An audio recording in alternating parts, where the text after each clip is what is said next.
मुंबईतल्या गोरेगाव इथल्या पत्राचाळमध्ये प्लास्टर कोसळल्याचा प्रकार घडलाय। सुदैवानं या दुर्घटनेमध्ये कोणतीही जीवितहानी झालेली नाही।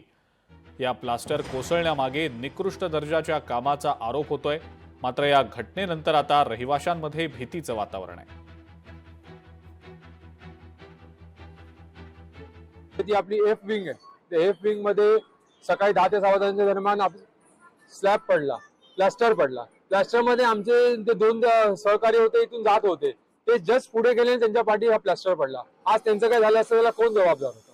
इथे कोणीही जबाबदारी घ्यायला बघत नाही। इथे आमचा जे रेलकॉन कॉन्ट्रॅक्टर रेलकॉनला दिलाय, तो रेलकॉन कॉन्ट्रॅक्टर आला आणि बोलतो, अरे थोडासा ही गिरा है, उसमें क्या हुआ? हे काय बोलणं आहे का? म्हाडाचे जे अधिकारी आहेत ते पण कुठचंही हे करत नाही, आपल्याला कोऑपरेशन करत नाही। कालच आमच्या मला वाटतं के विंगचं 5व्या माळ्यावरून लिफ्ट सरळ खाली आली आणि पुन्हा तिथून बाउन्स होऊन ती पहिल्या माळ्यावर आली।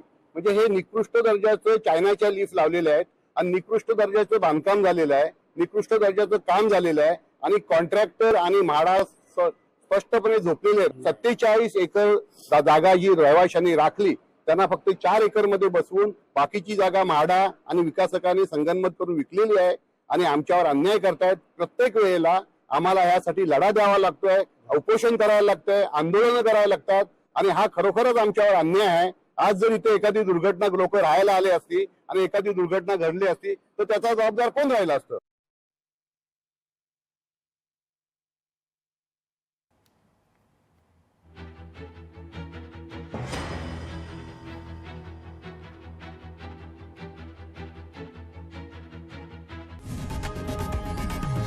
लोकशाही मराठी ऐका, पहा, जागरूक रहा।